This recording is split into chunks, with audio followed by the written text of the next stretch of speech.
이 시간 하나님께서 우리에게 주시는 말씀은 시편 23편 5절 한 절 말씀입니다. 주께서 내 원수의 목전에서 내게 상을 베푸시고 기름으로 내 머리에 바르셨으니 내 잔이 넘치나이다. 아멘. 제가 읽어드린 9절에서 승리, 존귀, 풍요로 인도하심이라는 제목으로 하나님의 말씀을 전하도록 하겠습니다. 우리가 시편 23편의 말씀을 나누는 가운데 있는데요, 지난주에는 4절 말씀을 전하는 가운데 이 말씀이 저에게 가장 마음에 와닿았고 제가 은혜 받았다라고 얘기했는데요, 이 말을 취소해야 될 것 같아요. 5절 말씀을 읽고 묵상하고 설교를 준비하는 가운데 이 말씀이 저에게 더 마음에 다가왔고요, 더 은혜가 되었어요. 어쩌면 5절의 말씀의 그 환경과 상황이 저와 비슷하다고 느꼈기 때문에 그런 것이 아닌가 그런 생각을 해봅니다. 또 모르죠. 또 6절 나누면서 6절이 저에게 더 좋은 말씀으로 다가왔다라고 얘기할지도 모르겠어요. 오늘은 5절의 귀한 말씀을 나누려고 하는데요, 5절 말씀을 나누기 전에 1절부터 4절까지의 말씀을 간단하게 정리해 보도록 하겠습니다. 다윗은 하나님과의 관계를요, 목자와 양의 관계로 하나님에 대해서 신앙 고백하고 찬양하고 노래하고 있어요. 그래서 1절에 여호와는 나의 목자시니 내게 부족함이 없으리로다 라고 고백하고 있고요, 목자이신 하나님으로 인해서 다윗의 인생 가운데 어떤 부족함이 없었는지 2절에서는요, 왜냐하면 목자가 푸른 풀밭, 잔잔한 물가로 인도해 주시기 때문에 내게 부족함이 없다라고 고백하고 있거든요. 다윗이 인생 가운데 목자이신 하나님을 2절처럼 경험했던 적이 있는 거죠. 목자이신 하나님께서 때를 따라서 다윗에게 푸른 풀밭과 잔잔한 물가 같은 그런 것으로 인도해서 다윗에게 쉼, 안식을 허락했던 거예요. 2절 말씀만 생각하면 참으로 아름다운 풍경입니다. 목가적이고요, 낭만적이에요. 아름답습니다. 양이 목자를 따라가서 푸른 풀밭이 펼쳐져 있는 곳에서 꼴을 먹는 모습, 얼마나 안정적이고 평화롭습니까? 그리고 때를 따라서는 잔잔한 물가를 가서 물을 마시는 이 여유로운 모습, 얼마나 평화로워 보입니까? 우리들의 인생 가운데도 목자이신 하나님께서 우리의 삶을 평안하게 안정적으로 모든 일들이 잘 되는 것처럼 그렇게 인도할 때가 있지요. 그런데 우리의 인생이 늘 그런 날만 있는 것은 아님을 우리가 알게 돼요.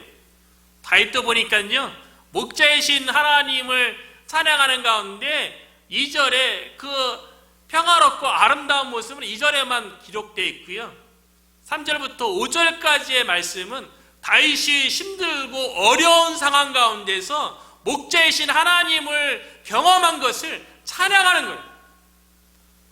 어찌 보면 우리의 인생 가운데도 평탄하고 평화로울 때 하나님을 찬양할 일보다도 힘들고 어려운 상황 가운데 고난 가운데 처했을 적에 목자의 도움이 더 필요하고 더 절실하고 그 가운데서 목자이신 하나님을 바라보며 찬양할 일이 더 많게 되죠. 그래서 다윗을 보면요, 3절에서는 내 영혼을 소생시키시고 다윗이 마음이 무너졌거나 영적인 침체를 겪으면서 어쩌면 목자이신 하나님을 따라가지 못하고 그 자리에 주저앉고 앉아있거나 한탄하거나 원망하거나 불평하는 자리에 있었던 것 같아요. 그래서 목자이신 하나님을 제대로 따라가지 못할 때에 목자이신 하나님께서 다윗의 영혼을 회복시키셔서 목자이신 하나님의 이름을 위해서 바른 길로 가도록 의의 길로 인도해 주셨다고 다윗이 그렇게 고백하고 있어요. 그리고 4절에서는 다윗이 사망의 음침한 골짜기를 다닐 때가 있었어요.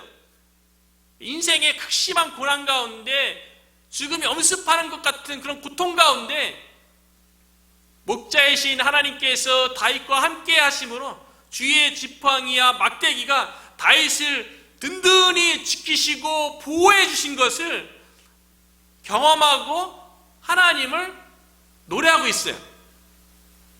그리고 오늘 우리가 함께 나눌 5절에서도요, 다윗이 원수들을 만났어요. 인생의 고난 가운데 있는 거죠. 원수들을 만났을 적에 하나님의 인도하심에 대해서 찬양하고 있어요. 여기까지만 보면 사실은 인생 가운데 평탄하고 순탄한 그런 기간보다도요, 그는 다윗의 고백만 보더라도 2절에만 나오잖아요. 그러나 3절, 4절, 5절은 고난 가운데 목자이신 하나님을 경험한 것을 찬양하고 고백하는 것처럼 어쩌면 우리들도 삶의 여정 가운데 힘들고 어려울 때가 더 많죠.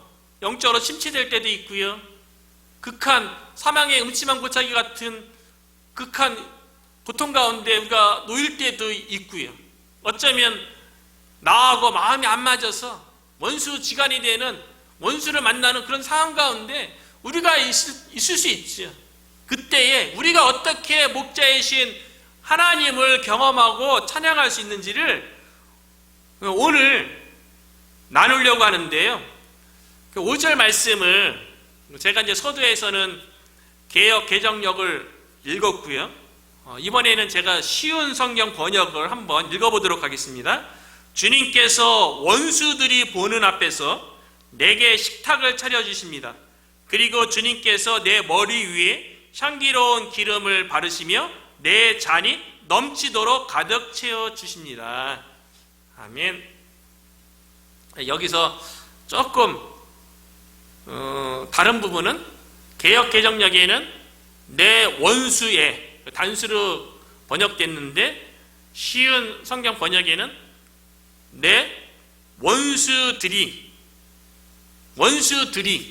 복수로 번역됐어요. 원문과 영어 성경에도 복수로 기록되어 있어요. 다윗이 그러니까 여러 원수들을 만났던 거죠. 그리고 내게 상을 베푸시고, 이 상은 뭐 상장 또는 보상 이런 게 아닙니다. 영어로 리워드가 아니고요. 영어 성경에는 테이블, 식탁이죠. 쉬운 성경에는 식탁 또는 잔치상, 밥상, 연회상 이런 거를 의미하는 거예요. 그리고 기름은 메시아를 세울 적에 사용하는 그 기름이 아니라 쉬운 성경 번역에도 향기로운 기름이라고 얘기한 것처럼 향수처럼 머리에 바르는 향기로운 기름이라는 것을 알 수가 있어요. 그러니까 5절을 다시 개역 개정역하고 쉬운 성경역하고 섞어서 이렇게 좀 더 이해하기 쉽게 이야기하면, 주님께서 내 원수들이 보는 앞에서 내게 식탁을 차려 주십니다. 그리고 주님께서 내 머리 위에 향기로운 기름을 바르시며 내 잔이 넘치도록 가득 채워 주십니다 라고 고백하고 있다는 거예요. 내 원수들이 보는 앞에서 상을 베풀어 주신다. 이 광경은요, 어떤 그림이냐면, 고대에 장수가 전쟁에 나와서 적군과 싸워서 승리한 다음에 개선 장군으로 입성하게 되면 승리를 축하하기 위해서 왕이 연회장을 베풀어 주고 그 장수를 위해서 축하해 주는 그런 연회장을 연생하는 거예요. 내 원수의 목전에서. 히브리어로 이 원수는요, 오해부인데 직접적으로는 적이죠, 적. 그런데 미워하는, 혐오하는 뜻이 있어요. 나를 적으로 생각하는 사람만 원수가 아니고요, 나를 미워하는, 혐오하는 누가 나를 미워하고 혐오합니까? 내 마음과 다른 사람, 뜻이 다른 사람, 생각이 다른 사람이 나를 미워하는, 혐오하는 그런 사람이 원수죠. 국어사전의 원수의 의미를 찾아보면요, 비슷해요. 기본적인 의미는 자기나 집안에 해를 입혀 원한이 맺히게 된 사람이나 집단, 나에게 생명에 위협을 가하거나 공격하는 사람이죠. 이게 원수죠. 그런데 두 번째 의미는 무엇이냐면요, 국어사전의 의미예요. 속을 썩히는 사람을 속되게 이르는 말, 히브리어로 그 오예부 가운데 미워하는, 증오하는 이런 사람과 같은 의미인 거죠. 속을 썩이는 사람.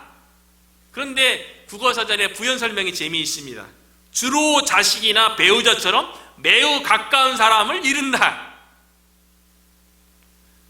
부부 사이를 뭐라고 얘기합니까? 원수라고 얘기하죠. 평생 원수라고 얘기하죠. 그래서 남편이 원수다, 아내가 내 원수다, 그렇게 얘기하기도 하고요. 내 부모님과 관계가 안 좋으면 내 부모님이 내 원수다라고 이렇게 이야기하는 사람도 있고요.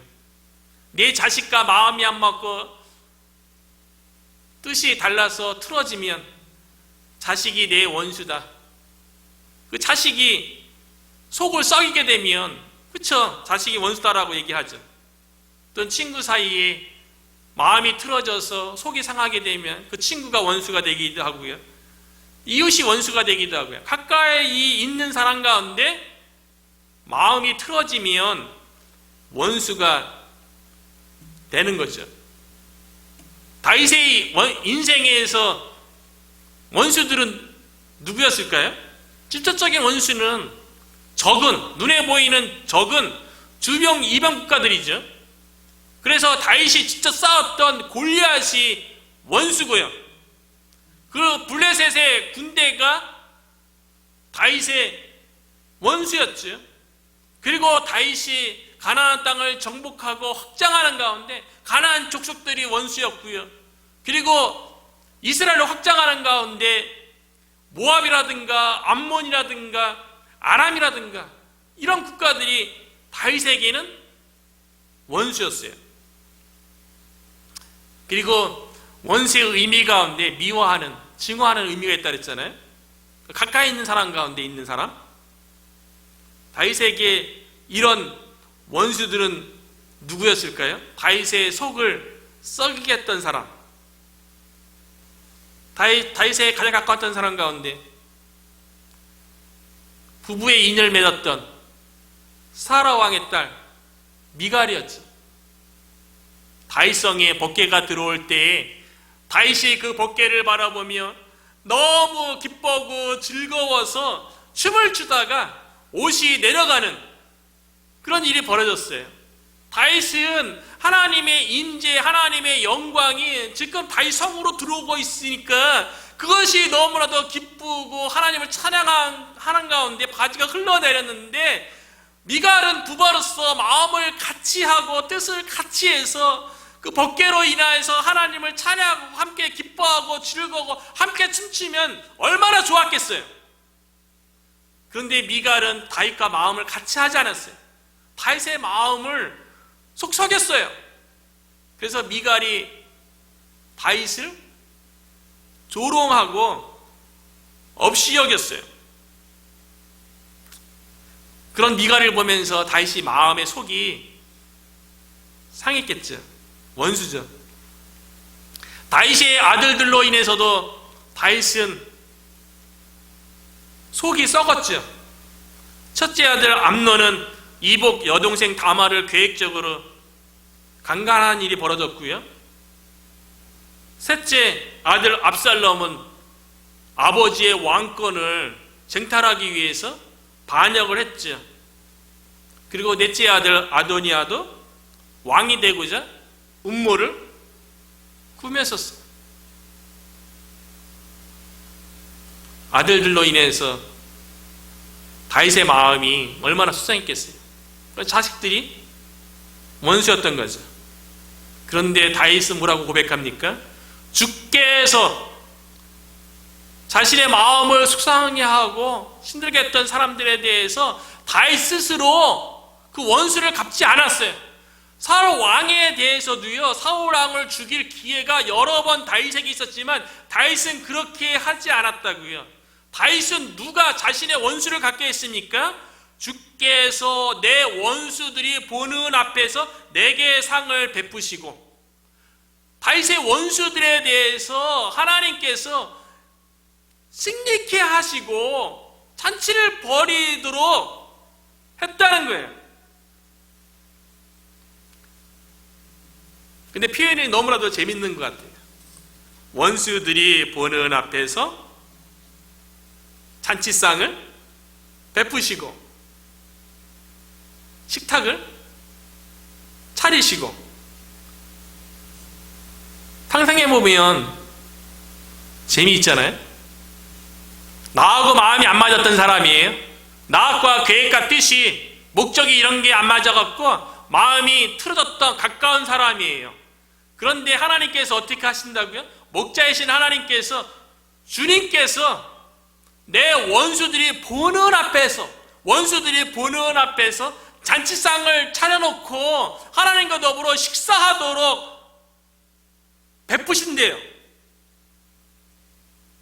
이스라엘에 있어서 식사 자리가 어떤 의미입니까? 우리들도 아무하거나 식사하는 게 아니잖아요. 미국에 이민 와서 주변에 한인을 알게 되면 좀 지켜보고, 좀 대화 나눠보고, 마음이 통하고 이웃이 될 것 같고 친구가 될 것 같으면 그때서야 비로소 내 집에 초대해서 함께 식사를 하는 거죠. 이스라엘에게 있어서 함께 식사한다는 의미는요, 상대방을 인정하는 거예요. 상대방을 받아주고 친구로 여긴다는 그런 의미가 있는 거예요. 그래서 예수님도 공생의 기간 가운데 세리와 죄인들과 함께 식사하는 자리를 많이 가졌어요. 그래서 예수님의 별명이요, 먹기를 탐하고 포도주를 즐기는 사람이요, 세리와 죄인의 친구로다, 그렇게 얘기했어요. 예수님께서 왜 세리와 죄인들과 함께 식사 자리, 식탁 공동체를 왜 함께 했을까요? 세리와 죄인들을, 그들을 판단하고 정죄하는 것이 아니라 그들을 복음의 은혜로 초대해서 그들을 인정하고 그들을 내 친구로 삼아준다는 거예요. 그들을 변화시키기 위해서 예수님께서 식탁 공동체에 죄인과 세리를 초대한 거죠. 그래서 예수님께서 마태복음 11장 12절에요.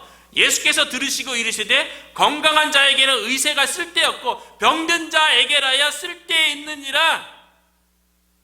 죄인들에게요, 병든 자들에게요, 죄를 용서하고 병을 낫게 하기 위해서 식탁 공동체에 초대해서 고쳐주시고 죄 용서해주시고 그들을 인정하고 친구로 예수님께서 받아줬다는 거예요. 그런 의미로 예수님께서 식사를 함께 했던 거예요. 다윗이 원수들이 보는 앞에서 하나님과 더불어 잔치상에 앉는 모습을 생각해 보세요. 함께 식사하는 것도요, 격이 맞아야지 같이 식사하는 거죠. 어떻게 하나님과 한 식탁에 앉을 수 있나요? 하나님께서 다윗을 인정하는 모습이에요. 하나님과 다윗이 얼마나 친밀한 관계인 것을 보여주는 거예요. 그렇기 때문에 주께서 내 원수의 목전에서 상을 베풀었다는 것은요, 단순히 다윗이 원수에게 이겼다, 승리했다, 이거를 축하하는 자리뿐만 아니라요, 그 승리가요, 하나님이 다윗과 함께 하는 것을 통해서 이루어졌다는 것을, 그 다윗이 하나님과 얼마나 친밀한 관계에서 주어진 자를 보여준다는 거죠. 저는 주께서 내 원수의 목전에서 상을 베푸시고. 그렇죠? 이게 승리의 의미라고 했잖아요. 근데 이 말씀을 묵상하는 가운데 많은 마음에 와닿았어요. 왜냐하면 이 원수 앞에서 하나님께서 잔치상을 탁 차려놓고 함께 앉아있는 거잖아요. 함께 식사하는 모습을 원수들에게 보여주는 거잖아요. 시편 23편 5절에 그 원수의 히브리어의 의미하고요, 욥의 이름의 어근이요 같아요. 아야부 같은데요, 미워하다, 대적하다, 적이 되다 같은 뜻인데요, 능동형으로 쓰이면 오예부로 적, 원수, 미워하는 이렇게 되고요, 이것이 수동으로 쓰이면 욥이에요. 내 원수의 목전에서 상을 베푸시고, 이 표현을 잘 보여주는 게 욥이에요. 욥의 이름 자체가 미움받는, 핍박받는 거예요. 원수에 의해서요. 욥의 원수가 누구입니까? 뜻이 다르고 마음이 다른 사람이 공격한 거 아니에요? 욥은 욥기 1장 1절에 보면 욥에 대해서 하나님께서 어떻게 칭찬하냐면 순전하고 정직하여 하나님을 경외하며 악에서 떠난 자라고 기록하고 있어요. 다윗은 하나님을 목자로 하나님과 친밀한 교제를 나누며 하나님을 잘 섬기는 자였다고요. 믿음 생활 잘한 것밖에 없다고요. 그런데 욥이 미움을 받아요. 핍박을 받아요. 어쩌면 욥의 인생이 오늘날 우리가 세상 가운데 살아가는 그리스도인의 모습이 아닌가 그런 생각을 해봐요. 하나님의 말씀대로 살려가면 세상 가운데서 미움받는 거예요. 세상 가운데 핍박받는 거예요.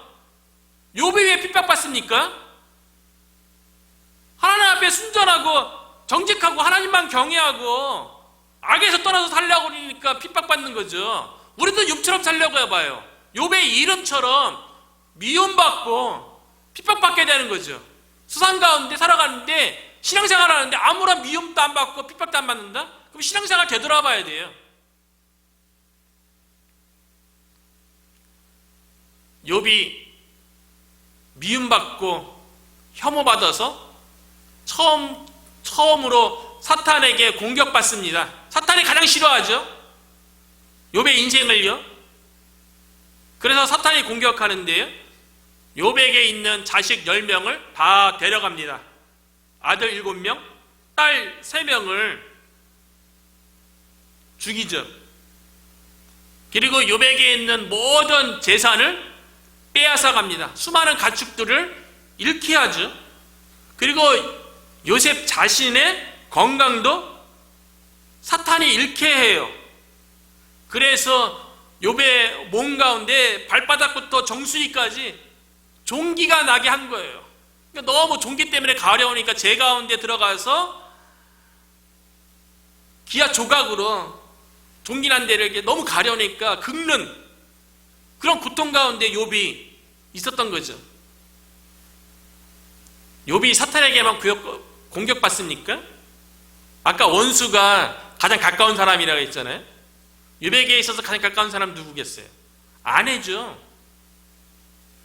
욥의 아내가 욥에게 뭐라고 얘기했는지 아십니까? 자기의 온전함을 굳게 지키느냐? 하나님을 욕하고 죽으라. 욥은 잘못한 게 아무것도 없는데, 하나님 잘 믿은 것밖에 없는데 같이 사랑하는 아내로부터 이런 얘기를 듣는 거예요.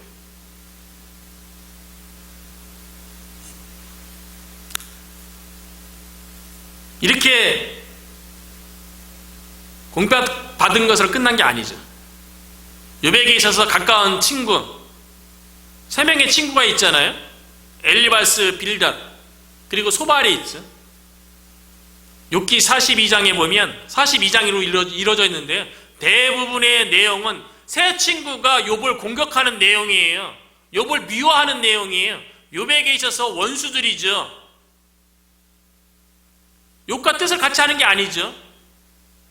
마음을 같이 하는 게 아니죠. 속을 썩게 만드는 자들이죠. 새 친구들이요.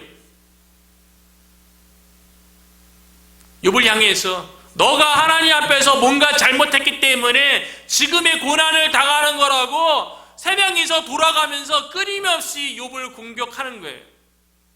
이것이 욥에게 있어서는 가장 속을 썩는 일이었을 거예요. 가장 마음이 아픈 일이었을 거예요. 그런데 욥기 42장에 가면 하나님께서 욥에 대해서요, 다윗이 고백한 것처럼 주께서 내 원수의 목전에서 상을 베푸시며 다윗을 미워하고 증오하며 공격했던 원수들 앞에서요, 사단, 아내, 새 친구들 앞에서요, 하나님께서 상을 베푸시고 다윗을 인정해 주고요, 다윗이 옳다라고, 다윗이 승리를 보여주죠. 그래서 욥기 42장 7절에 보면요, 여호와께서 욥에게 이 말씀을 하신 후에 여호와께서 대만 사람 엘리바스에게 이르시되 내가 너와 내 두 친구에게 노하나니 이는 너희가 나를 가리켜 말한 것이 내 종 욥의 말 같이 옳지 못함이니라. 다윗의 세 친구의 말은 옳지 않았고요, 다윗의 말은 다 옳았다고요. 하나님께서 다윗을 공격하는 그 친구들, 원수들 앞에서 상을 베푸시고 하나님께서 욥이 옳다라고 원수들 앞에서 인정해 주는 거예요. 욥, 너가 승리했어 라고, 너가 이겼어 라고 선포해 주는 거죠. 그리고 그 세 친구에 대해서 욥이 번제를 드리게 하고요, 기도를 하게 해요. 그 원수들을 위해서요. 욥기 42장 8절이죠. 그런즉 너희는 수소 7과 수영 7을 가지고 내 종 욥에게 가서 너희를 위하여 번제를 드리라. 욥이, 내 종 욥이 너희를 위하여 기도할 것인즉 내가 그를 기쁘게 받으리라. 욥이 번제 드리고 기도하면 하나님께서 기쁘게 받으시고 새 친구를 용서하시겠대. 너무나도 멋있는 상을 베푸신 거죠. 잔치상을 베푸신 모습이죠. 하나님께서 욥을 원수들이 보는 앞에서 인정받는 모습이에요. 그리고 욥이 복을 받는데요, 하나님께서 욥이 사단에 의해서 욥이 잃어버렸던 재산에 대해서는 갑절로 갚아주세요. 그래서 욥기 42장 10절에 보니까 욥이 그의 친구들을 위하여 기도할 때 여호와께서 욥의 공경을 돌이키시고 여호와께서 욥에게 이전 모든 소유보다 갑절이나 주신지라. 갑절로 갚아주셨어요, 재산은요. 그리고요, 자식에 대해서는 아들 7명, 딸 3명을 잃었는데 하나님께서 욥에 대해서 저주했던 그 아내도 하나님께서 마음을 돌이키고 용서한 것 같아요. 그 아내를 통해서 또 10명의 자녀를 얻게 해요. 아들 7명과 딸 3명을 얻게 하는데, 이 딸들에 대해서 욥기 42장 15절에 보니까요, 모든 땅에서 욥의 딸들처럼 아리따운 여자가 없었더라. 아리따운 딸들로 하나님께서 베풀어 주셨어요. 주께서 내 원수의 목전에서 상을 베푸시고 욥이 옳다고 인정받고 욥이 승리했다라고 잔치를 베풀어 주고 내 머리에 기름을 바르셨으니 내 잔이 넘치나이다.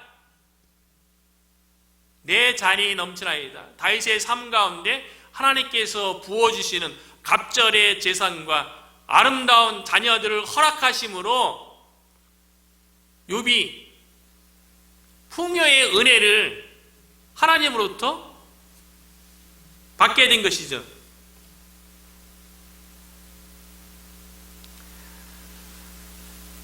욥이 원수였던 새 친구를 위해서 그 번제를 드려주고 기도해 주잖아요. 예수님께서 공생의 가운데 원수에 대해서 이렇게 가르치셨어요. 마태복음 5장 44절입니다. 나는 너에게 이르노니 너희 원수를 사랑하며, 속상하게 하는 사람에 대해서 사랑하면요, 너희를 박해하는 자를 위하여 기도하라. 욥의 모습이죠. 여호와를 목자로 고백하면요, 원수들이 보는 앞에서 잔치상이 벌어지는 거예요. 원수들이 보는 앞에서 내가 양으로서 목자 따른 것에 대해서 옳다함을 인정받는데, 그 인정받는 것이 원수들 앞에서 인정받게 된다는 거죠. 우리가 목자이신 하나님이 다 양인 줄로 믿습니다. 우리가 양으로서 목자이신 하나님의 부르심을 받아서 이 자리에 있는 거 아니겠어요? 특별히 몽고메리 카운티 가운데 이 지역에 하나님께서 교회를 세우시고 거의 개척교회처럼 전도를 해서 교회를 세워야만 하는 그런 상황 가운데 우리가 있는 거 아니겠습니까? 그런데 우리 주변에 보면, 그렇죠, 우리의 뜻과 우리의 계획과 생각에 함께 동조하고 우리를 격려하고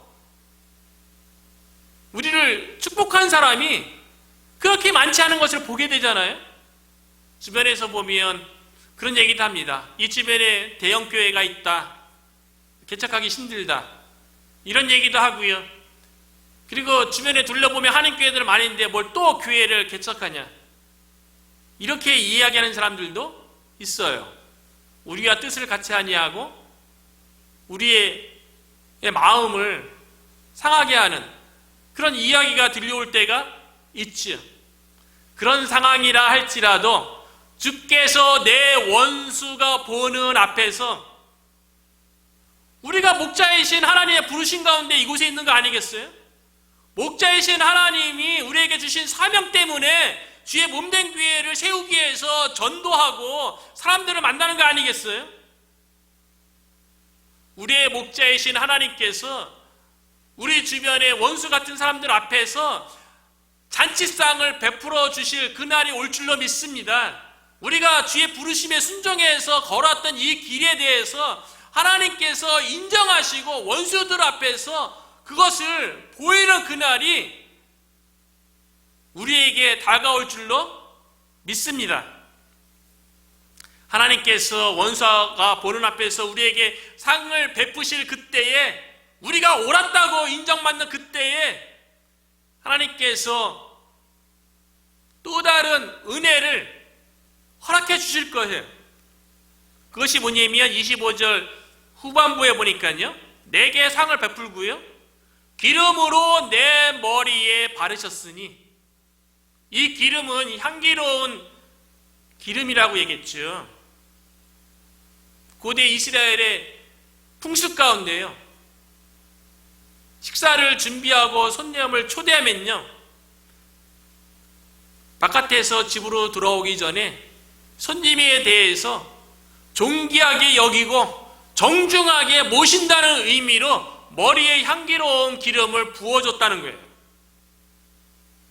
그러니까 기름을 내 머리에 바르셨다는 것은요, 나를 존귀하게 여긴다는 거예요. 나를 정중하게 대접해 준다는 거예요.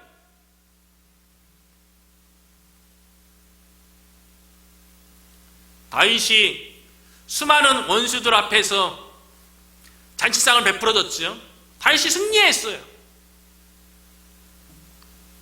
그 다음에 다윗이 존귀하게 되는데요, 역대상 17장 8절에 보니까요, 내가 어디를 가든지 내가 너와 함께 있어 내 모든 대적을 내 앞에서 멸하였은즉 세상에서 존귀한 자들의 이름 같은 이름을 내게 만들어 주리라.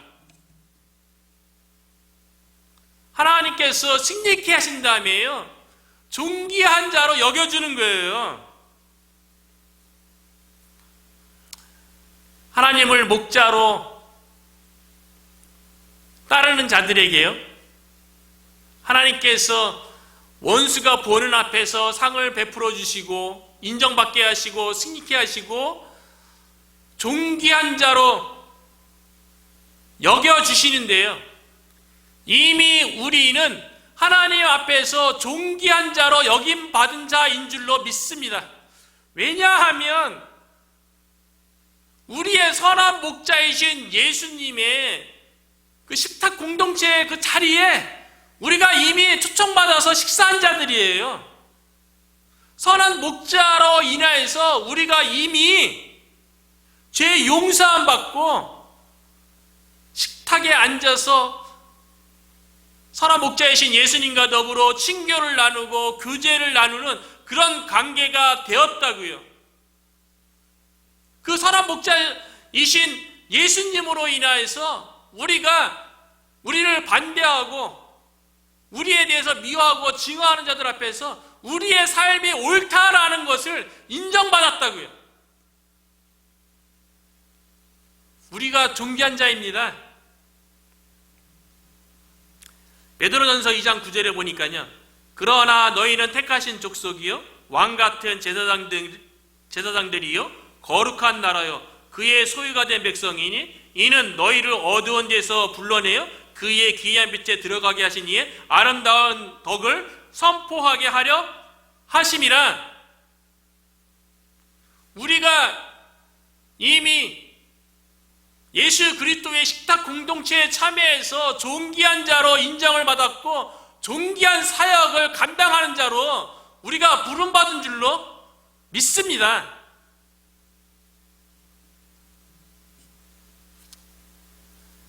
우리가 원수가 보는 앞에서 하나님의 식탁 공동체에 참여함으로 베풀어주는 두 번째 은혜는요, 하나님의 은혜는 넘치고 넘치는 거예요. 그래서 내 잔이 넘치나이다 라고 다윗이 고백하잖아요. 근데 표현이 재미있죠. 내 잔이 넘치나이다. 내 잔이 가득하나이다가 아닙니다. 가득한 거를 넘어서는 게 넘치는 거죠. 영어로 overflow죠. 하나님의 은혜는요, 가득 채워지는 게 아니라 가득 채워지는 거를 넘치는 거예요. 예수님께서 요한복음 10장 10절에 내가 온 것은 양으로 생명을 얻게 하고 더 풍성히 얻게 하려는 것이라 그렇게 말씀하셨어요. 선한 목자이신 예수님의 은혜는요, 우리가 생명을 얻고 이 생명의 풍요로움이 주어지는 거예요. 목자이신 하나님의 은혜는 우리에게 차고 넘치는 은혜라는 거죠.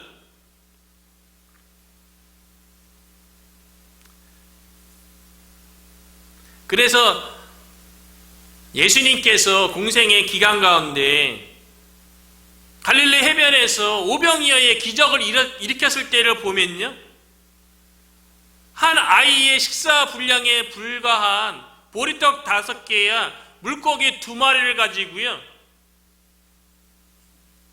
여자와 어린 아이 외에 5,000명이나 먹이게 되는데요, 마태복음 14장 20절에 보면 다 배불리 먹고 남은 조각을 12바구니에 차고 거두었으며, 선한 목자이신 예수님께서 오병이어의 기적을 통해서 그곳에 있는 무리들을 먹이는데요, 각 사람이 배불리 먹고요, 그러면 끝난 거죠.